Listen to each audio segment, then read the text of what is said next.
prayers for the victims and the families of the people from Marysville and the tragedy the other day.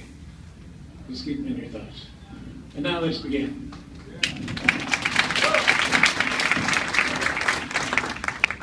First question? First off, I'd just like to say thanks because of the character you created in the 70s, my childhood rocked. Yeah.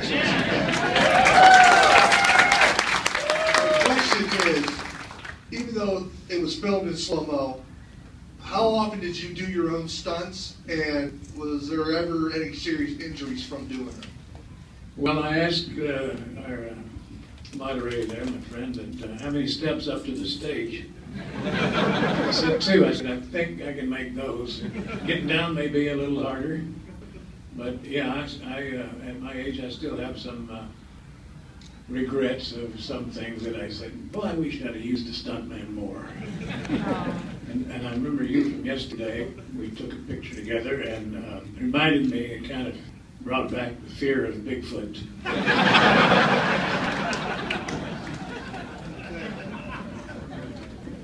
Okay. You know what? Can we have that line move up just a little bit? Yeah, there we go. That's good, thank you. Okay. My question is, I'm a Big Valley fan. So when I used to rush home from school, watch Bonanza of Big Valley. Now, how was it like working with Barbara Stanwyck and all the other actors on that TV show? And then also, whoever thought that he would be the $6 million man? So how many, did you ever think about that? Well, first of all, you're not that old. Well, Very, syndication. Big Valley was a great show for me because it was my first, and that's the one you always remember. You always remember your first everything, the first time you did just about everything, you know. And it was a great learning experience being able to work with a couple of fine actors on that show. Barbara Stanwyck, who took me as a mentor, kind of, and took me under her wing and taught me a lot about acting. And the main thing, she was a great disciplinarian, and the main thing she taught me was to be on time and know your lines, hit your mark, and keep your mouth shut. Peter Breck was a wonderful guy. He was very gregarious. He was very into the part. I'd be driving down the freeway and look over, and he'd be in his open convertible little Jaguar, already in his outfit. He liked to wear his costume to and from. That's how much he was into that part. And of course, Richard Long, who left us early. Of course, Peter did recently, but Richard Long was a fine actor. Never got much credit for all the other stuff he'd done. But and of course, Linda is still as pretty as ever and doing well. And it was just a treat to work with all of them. Oh, thank you. You're welcome. Lee, my wife Janet, and I are real big fans of your work on Raising Hope. We've watched the episodes where you moved in with Bird, and of course the Bar Mitzvah musical. Yeah. What can you tell us what's coming up this season? Did you miss the one where my wife in the show, Shirley Jones, actually entered the cooking contest to make the casserole so that she could win the contest? And of course, I had to bribe the judges so that she could win. And one of the judges that I had to bribe, they caught me in a kissing scene with her, and that's my bride, who's was over there a second ago. I think maybe she went to the bathroom, and I'll introduce her. But she was the one in the part, so she does work with me every now and then, and we have a good time. But it's a great show. It's like somebody told me today it was canceled. I don't know. Somebody in line said I heard it was canceled, and I said, I don't know. Hi, Lee. Hello there. You know, your show in the 1970s, obviously, the $6 million. I like your hair. It's You- really good. That's awesome. Where do you get your haircut? It's a shoe shine you just. You can't beat that hair. It's a tattoo. I know. So, your show was really a predecessor to a lot of shows that brought a lot of great guest actors into the $6 Million Man. And could you tell us about some of the ones that you enjoyed working with the most, and kind of how those things kind of evolved throughout there? Because when you did The Fall Guy, I noticed brought a lot of people back that worked with you in the $6 Yeah, well, a lot of them worked on Big Valley. Richard Anderson, who did Oscar Goldman, also did probably 3 or 4 Big Valleys back then. We had people like Richard Dreyfuss come through Big Valley, who he was about 18 playing a 16-year-old. A lot of big names who came through Big Valley, and it was a pleasure to work with all of them. And then a lot of new ones came through 6 Mill,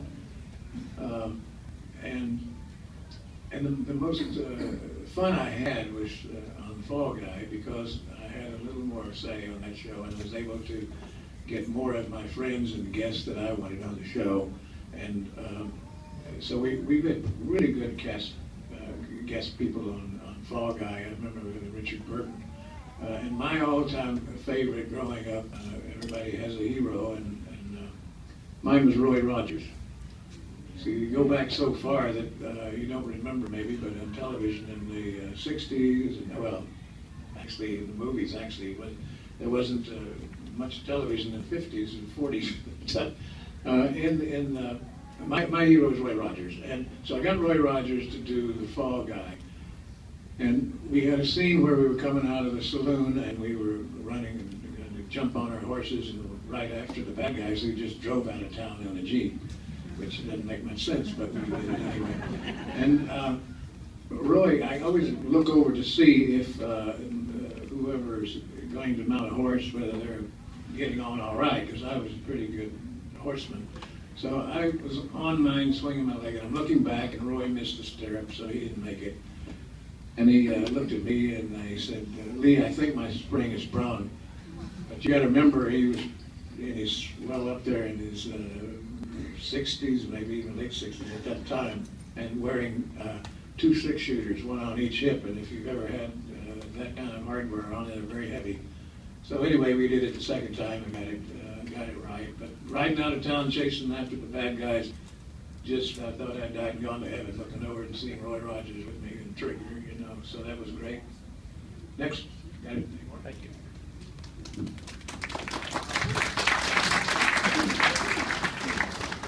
Go ahead. Sir, I have one question for my dad who couldn't be here.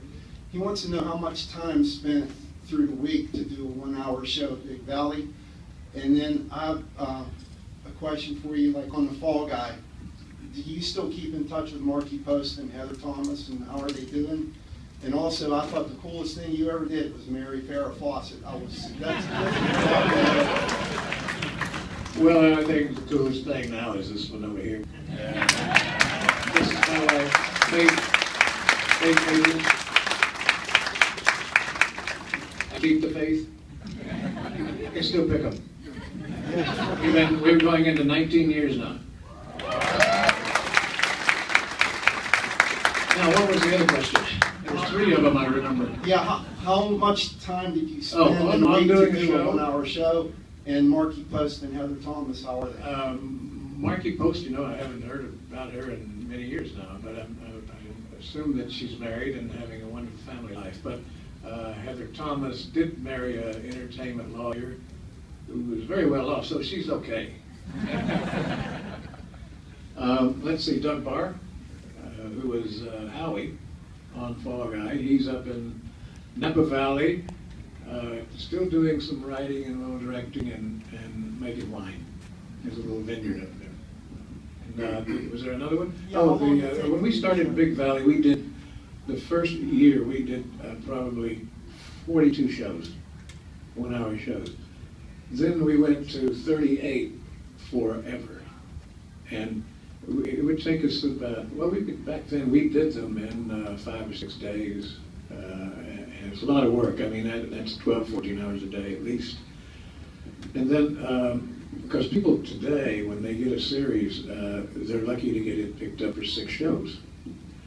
Somewhere in the 70s, they figured out that reruns did very well.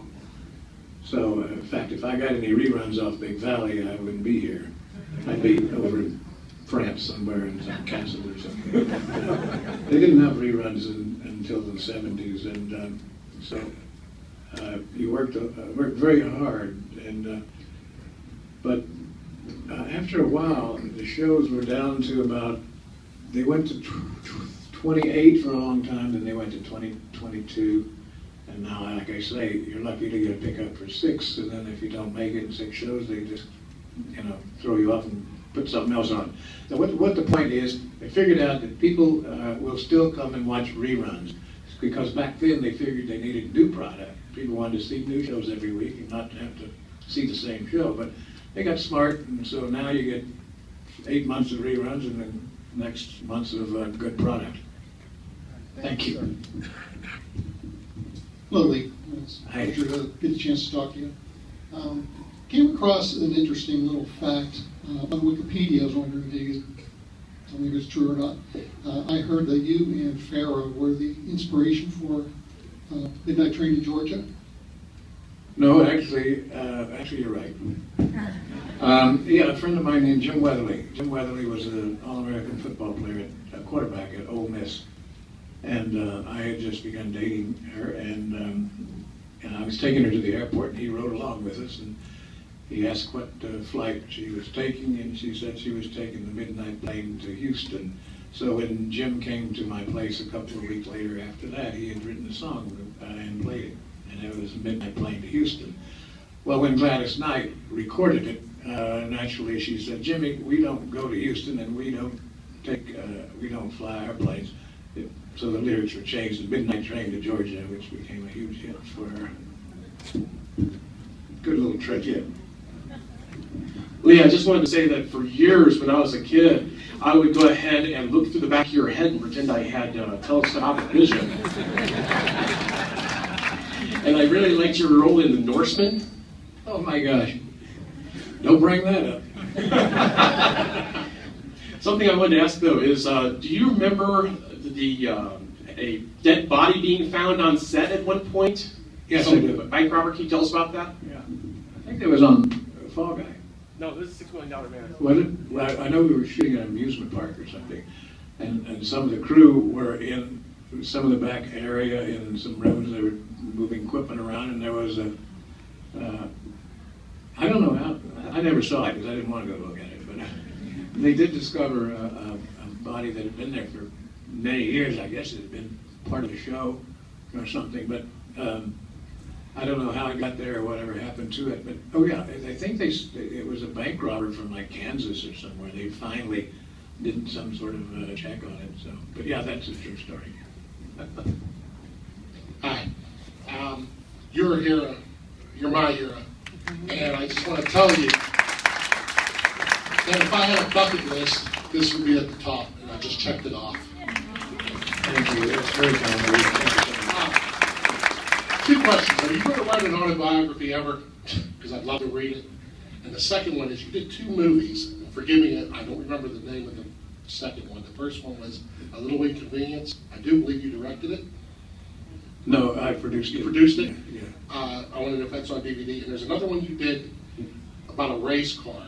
I was younger and I don't remember the full movie. I remember I enjoyed it at the time. It was a race. I can't remember if you built it or you were taking it across country. Yeah, it was a movie called The Last Chase, filmed in Toronto, and it was about all the gasoline. There's no more gasoline in the world, country, and so they confiscated all the cars. And I had this car that was a kind of a race car, and I had hid it away. And at one point I decided I'd had enough of that, so I pulled it out and found just a little bit enough gas to make a run across country. And I remember they had Burgess Meredith up in a jet tracking me, trying to kill me. It's called The Last Chase. Just a Little Inconvenience was a wonderful little film that I wanted to do badly because it was about a war hero, a wounded warrior coming back who lost an arm and a leg, and I was to teach him to ski. And it was a wonderful little movie, and I'm glad I did it. Are they on DVD? Yes, they're on DVD. They can be found, and the actor I hired to do that was James Stacy, who actually did lose an arm and a leg, but only in a motorcycle accident. And he was brave enough to do the part and learn how to ski and do that. So it was a tremendous thing for him and for me. So it's a good film. Hey Lee, I'd like to thank you again for coming to Pittsburgh. We appreciate it. But I wanted to ask you about the Big Valley. They show it on MeTV all the time. I don't know if you ever dip in and watch them as you travel around. But I was going to ask you if you had any particular favorite episodes of the Big Valley, like 1 or 2 or 3, or... Well, like I said, I think Roy Rogers was always a favorite. There was so many. I always loved James Whitmore. Not many people would know who James Whitmore is. Only from maybe the commercial Grow Green or Green Grow or something that he did forever.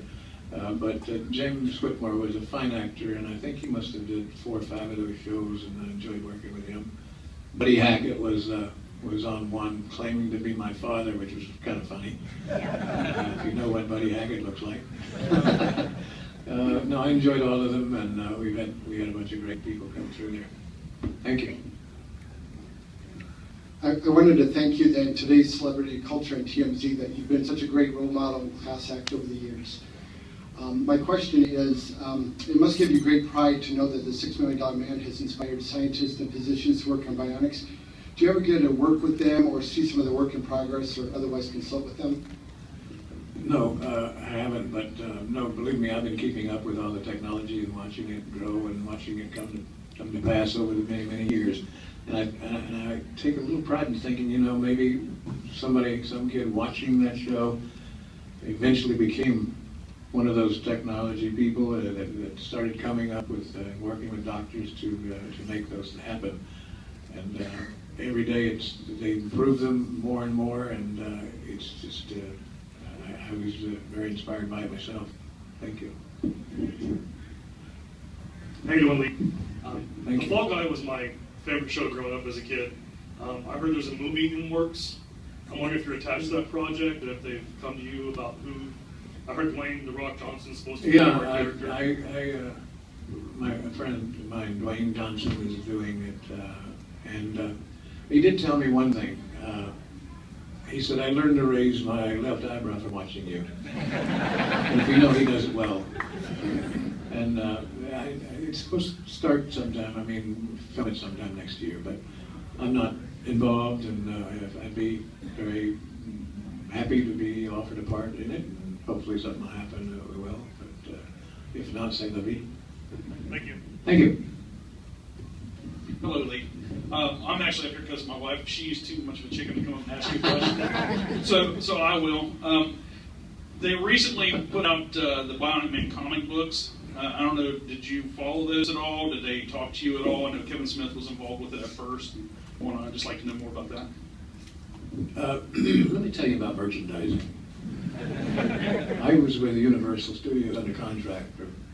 I worked there on the lot for about 12 years.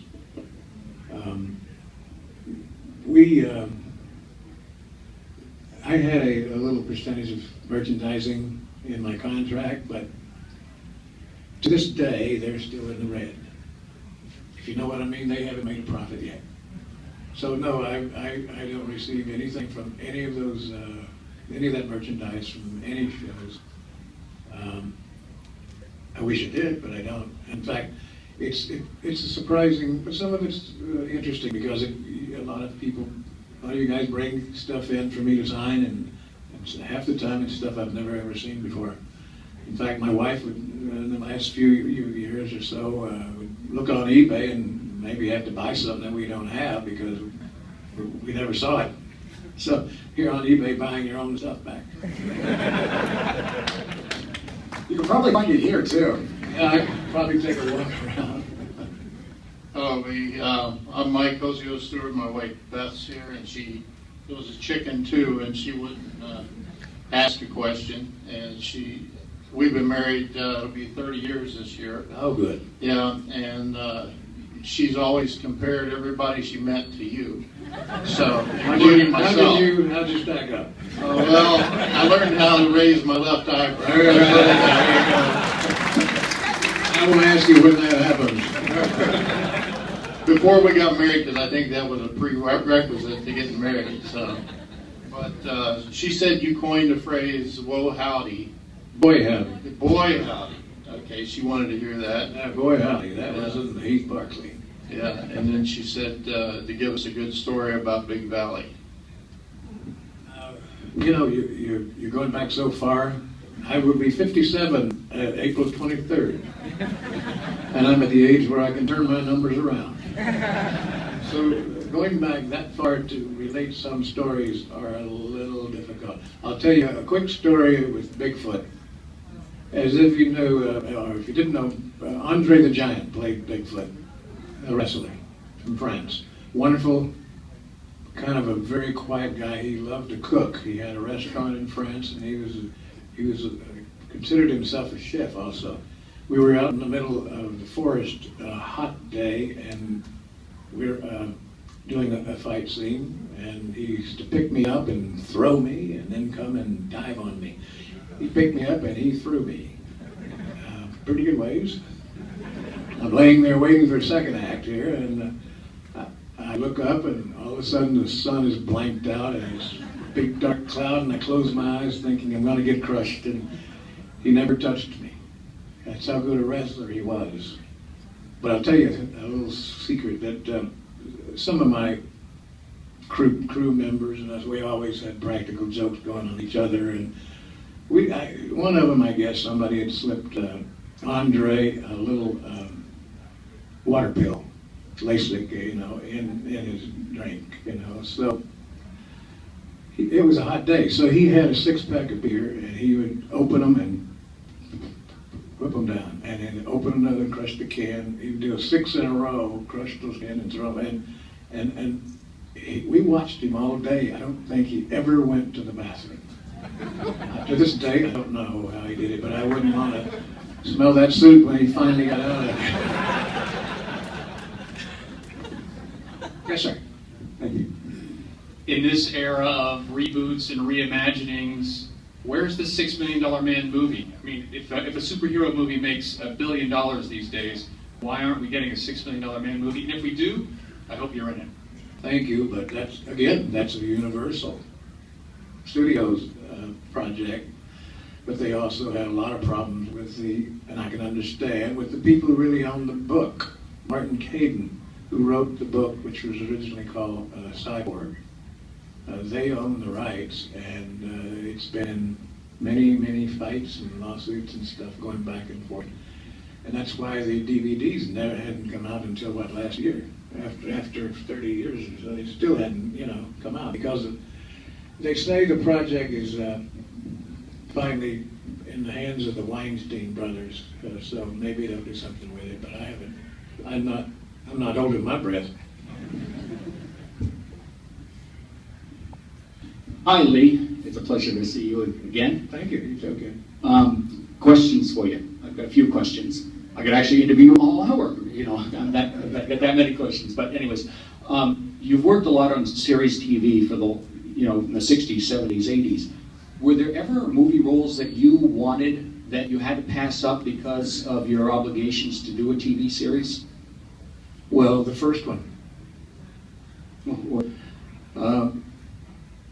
I was, my agent was in negotiations to do a 3-picture deal with a director and a producer, and I was even present when they were doing this at someone's house on a weekend.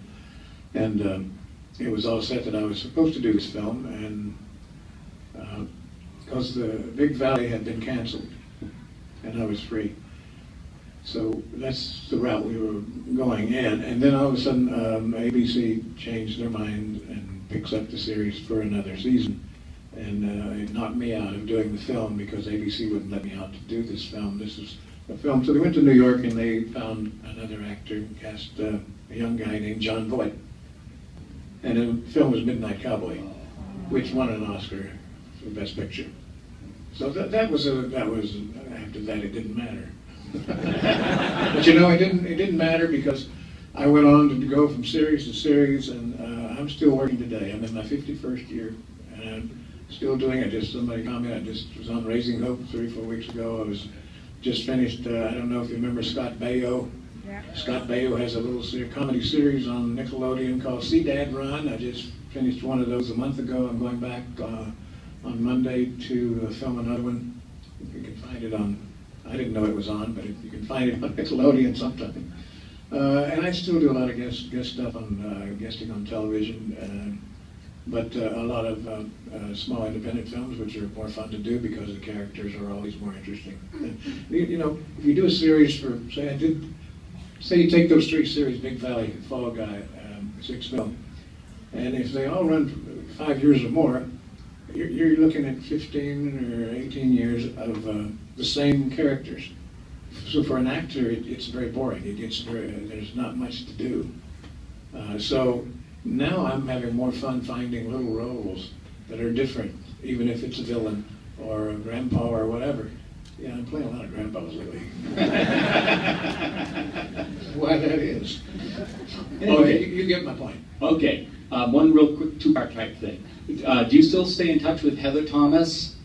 No, I see her when we go back to some of the award shows during the award seasons. We go and we'll run into her at some of those various functions. But no, and same with Lindsay Wagner. I maybe see Lindsay at one of these shows, but you know, this is the first year I've started doing a few of these shows. I never done them my entire life, and I find it very, very nice and a lot of fun to come out and be able to meet a lot of people and talk to you guys. And I'm glad you were the ones that were watching, because when you're doing a show, you're so busy. You work very hard during the week, and you hide out on the weekend, and you go back to work, and you do that for months and months. And when I wasn't working, I had a place where I went and hid out on a little lake somewhere where I could just fish and hang out.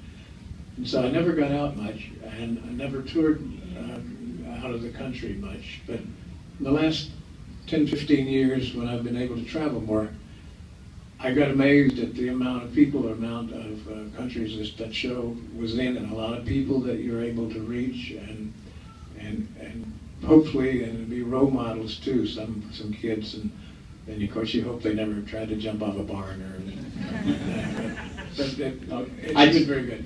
I just want to thank you for the many years of great entertainment you provided. I hope there's more to come. Hi, Lee. My name is Craig O'Connor. I want to thank you for coming to Pittsburgh again. And my question is that I didn't know until I bought the $6 Million Man on DVD that there were 3 pilots by 3 different directors. And each of those had like a different theme. And the first one, it seemed like, made you out to be like James Bond. I know what you're talking about. The first one we did was done by, directed by one of the executives at Universal, Dick Irving, and it was very well done, very good. The second one, you all may remember, or you know of his name, Glenn Larson. Glenn Larson created about 7 or 8 popular television shows, from Battlestar Galactica to Quincy, Magnum PI, a whole bunch of them. And he kind of had another vision, and it started becoming James Bondy kind of thing, where I would go into a room and go out on the balcony, and there would be a boat, a yacht out there, and I would take my tuxedo and turn it inside out, and it became a wetsuit, and I'd stick this thing in my mouth and dive off and swim underwater for a mile or 2. And and they had filled it with a lot of Golden Girls. I mean, you know, the Bond girl things. And I said, and then we did the third one, and it kind of came back down to a little bit more normal. And it's amazing. It took them 3 movies to figure out that this thing would work as a series. Yeah, spectacular. You know, who would have thunk it? Thank you again. So anyway, we did those. We did 3 movies. Before we went to series, we did 3 movies after. Why did they cancel? We did 3 successful movies afterwards, many years between each one. The last one we did, and I remember in '94, there was a young girl. We shot in Toronto, a young girl who was the guest. They were trying to make her maybe another bionic woman. And that was, and she made about $2,500 for the 2-hour movie. And that was Sandra Bullock. So, and she hadn't paid me back yet. She hasn't hired me. And it looks like last question. Well, wait, we had one more movie we did. I'm trying to remember what it was, but it was, I think Sandra's was '89, and then we did one in '94. And that was one where we finally got married. The Bionic Woman, $6 Million Man got married in Charlottesville, or Charlotte, South Carolina. And then If we ever do another one, it's going to be in an old age home. Okay, we have the last 3 quick questions. I know you mentioned Lindsay Wagner, and I know Lindsay Wagner got started in the $6 Million Man before she got a start in Violent Woman.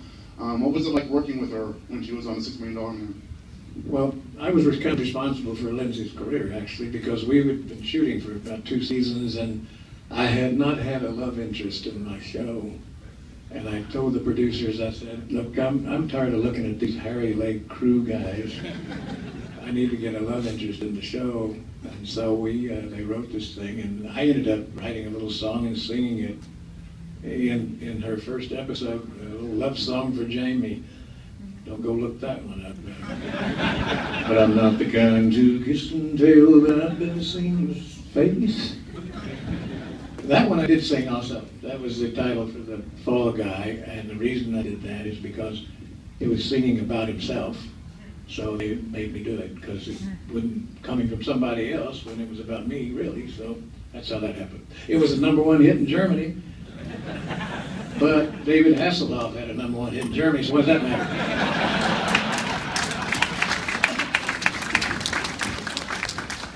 Mr. Majors, recently I had a chance to see a rerun of you hosting a Battle of the Network Stars from the 80s. Do you have any good memories of that? Did you give me that video? Somebody did. Somebody handed me one of those yesterday. They show it on ESPN Classics each week. Yeah, I don't remember it. I know I hosted it, but I don't remember what all went on because that's been a long time ago. Somewhere in the 80s, I think. Yes. And last question. Hello, Mr. Majors, and thank you for coming to the show. I've been waiting to meet you for a long time. Thank you, sir. It's really well worth it. And I wanted to ask you, Gunsmoke and Bonanza were such iconic westerns, and they were well done, and they went on forever and ever and ever, like 20 years. And Big Valley, I would put right up there with them as far as quality-wise, but for some reason it just only lasted 4 or 5 seasons. Could you tell me why it was canceled so soon? Well, we came in at the end of the Western genre, if you really want to know. I mean, Gunsmoke had been on for 20 years or something, so Bonanza had been on quite a few years way before us. So we got in there pretty towards the end of when Westerns were still kind of popular, but were kind of starting to die out. But I remember doing a guesting, one of my very first jobs was guesting on a Gunsmoke, and I remember being in front of the saloon in a gun battle with a shootout with Marshall Dillon, and he fired and shot me, and I never met him. Honestly, he was over in Hawaii. He had a double that they would always shoot over his back, and the guy that big as he was, in the same clothes. So then he would fly over and do his close-ups in about a week, and then he'd fly back to Hawaii. That's a pretty good deal. Thank you. Ladies and gentlemen, Lee Majors, thank you so much for taking the time with us. He's going to give him a froggy. Oh, that's everybody up. Excellent. He's going to give a froggy booth at 4:30 for photographs.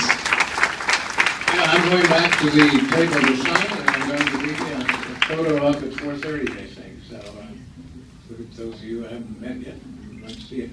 Thank you for coming, and remember the kids at Marysville. Appreciate it. Once again, Lee Majors signing in his booth and have photo op at 4:30 at the froggy booth. Back to the table to sign, and I'm going to be a photo up at 4:30, they think. So for those of you who haven't met yet, I'd like to see you. Thank you for coming, and remember the kids at Marysville. Appreciate it. Once again, Lee Majors signing in his booth and have photo op at 4:30 at the froggy booth.